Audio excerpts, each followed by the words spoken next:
हिरण्यं भर्गो देवस्य धीमहि धियो यो नः प्रचोदयात्। ओम खंडानंदबोधाय शिष्यसंतापहारिणे सच्चिदानंदरूपाय तस्मै श्री गुरुवे नमः। सच्चिदानंदरूपाय विश्वोत्पत्त्यादिहेतवे तापत्रय विनाशाय श्रीकृष्णाय वयं नमः। वंदे राधापदाम्भोजं ब्रह्मादिषुर्वन्दितं यत् कीर्तिं कीर्तनेनैव पुनाति भुवनत्रयं। सभी भागवत प्रेमियों को राधे राधे। आइए आज पुनः आम्रपल्लवों की छाँव में बैठकर हम सब भागवत रस का पान करें। अभी तो हम बड़े अच्छे प्रसंग अभी सुन रहे हैं हम लोग कि प्रहलाद जी अपने बाल सखाओं को ज्ञान का उपदेश कर रहे हैं। तो उनके मित्रों ने पूछा कि हमारे और तुम्हारे तो अभी एक ही उम्र है, तो फिर तुमने इतने ज्ञान की बातें कहाँ से सीखी।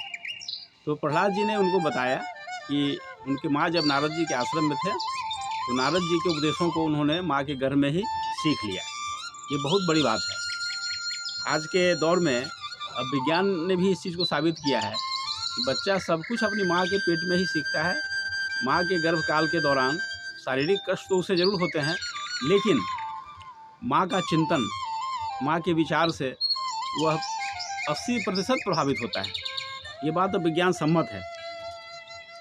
तो वे भागवत धर्म का उपदेश कर रहे हैं और साथ साथ ये बता रहे हैं कि जैसे वृक्षों पर फल लगते हैं, पकते हैं, रस देते हैं और फिर गिर जाते हैं, इससे वृक्ष पर कोई प्रभाव नहीं पड़ता है। उसी तरह से जीवात्मा को अनेक प्रकार के शरीर मिलते हैं, जन्म लेता है, जवान होता है, सुख दुख के दौर से गुजरता है, फिर उसकी मृत्यु हो जाती है। उससे जीवात्मा के स्वरूप पर कोई अंतर नहीं पड़ता है। इसलिए मित्रों, मनुष्य जब तक यह शरीर मिला है भगवान का भजन कर लो, नहीं तो फिर बहुत मुश्किल में पड़ जाओगे। यह मनुष्य का शरीर भगवान की बड़ी कृपा से मिलती है। अब यही करना है कि जैसे खान से सोना निकलता है, तो जो विशेषज्ञ पुरुष होता है वह सोना निकालने की विधि जानता है। वह खुदाई करेगा, फिर अंदर से जो पदार्थ निकलते हैं उसको सफाई करके और सोना को स्वच्छ रूप में प्राप्त कर लेता है। उसी तरह से जीवात्मा को चाहिए कि जब मनुष्य का शरीर मिला है इसका सदुपयोग करके परमात्मा की प्राप्ति कर ले, तभी इससे लाभ है, नहीं तो फिर मनुष्य जन्म होने का कोई लाभ नहीं मिलता है। ये सब सिखा रहे थे अपने मित्रों को। इसी बीच गुरु जी आकर वहाँ पहुँचे, जहाँ बाहर गए थे, तो बाहर से लौटे तो देखे कि सभी बच्चे नाच रहे हैं। प्रहलाद जी जब अपने बाल सखाओं को ज्ञान का उपदेश दिए, उसके बाद भाव विभोर होकर के सभी बच्चे नाच रहे थे और ये कुछ भी उनको पता नहीं था कि हम क्या कर रहे हैं, कुछ देख लेगा तो क्या होगा। इसी बीच संडा मर्क वहाँ पधारे। तो भावना के अतिरिक्त जब अतिरेक हो जाता है तो कहा जाता है कि मनुष्य का जो शरीर है, मनुष्य के शरीर में भी परिवर्तन हो जाता है भावना के अतिरेक में। ऐसे तो बिरलों को प्राप्त होता है, लेकिन ऐसा होता है। तो जब संडा मर्ग आए तो देखे कि सभी बच्चे नाच रहे हैं, तो उन्हें देखकर बड़ा आश्चर्य हुआ कि मैं क्या पढ़ाता हूँ, क्या कर रहे हैं ये लोग। तो उन्होंने डांटने के क्रम में एक प्रहलाद जी का हाथ पकड़ा और उसको बैठाने का प्रयास किया। तो हाथ पकड़ते ही उस चेतना का जो प्रभाव होता है वो संडा मर्ग के अंदर प्रवेश कर गया और संडा मर्ग भी नाचने लगे। अब तो बड़ी स्थिति बदल गई। इसका वर्णन परम पूज्य डोंगरे जी महाराज ने अपने भागवत रहस्य में किया है। तो जब सभी नाच रहे थे, संडा मर्ग भी नाचने लगे। तो जब प्रहलाद जी को घर लौटने में देरी हो गई तो उनको पिताजी को बड़ी चिंता हुई कि अभी तक बच्चे लौटे नहीं। तो उन्होंने अपने एक सेवक को भेजा।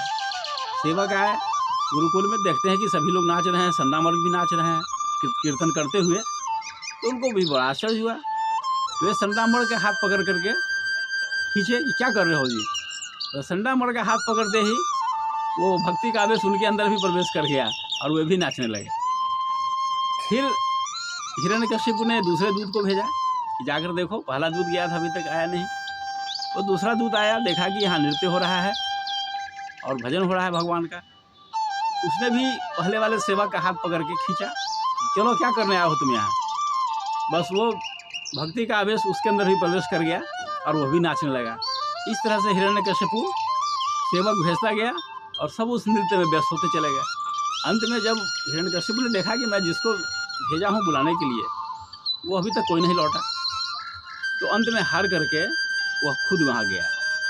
वह गया तो देखता है कि गुरुजी और सारे शिष्य नाच रहे हैं, हमारे सेवक भी नाच रहे हैं। तो उनको बड़ा आश्चर्य हुआ कि ऐसा दृश्य मैंने आज तक कभी नहीं देखा था, कि क्या हो गया।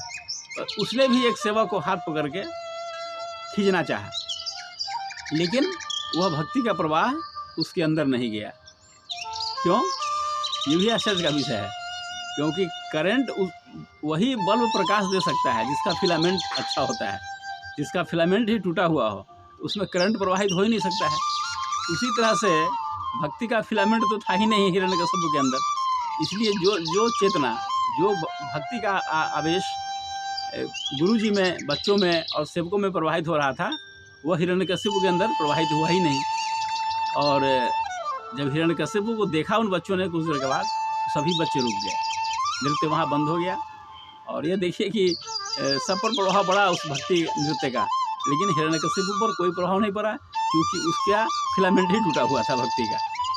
तो आइए, जब सबने देखा कि हिरण्यकश्यप आ गए, सब कोई शांत हो गए। उसके बाद हिरण्यकश्यप ने अपने पुत्र को और वहाँ के लोगों को बहुत डांटा और कहा कि ये सब क्या हो रहा है।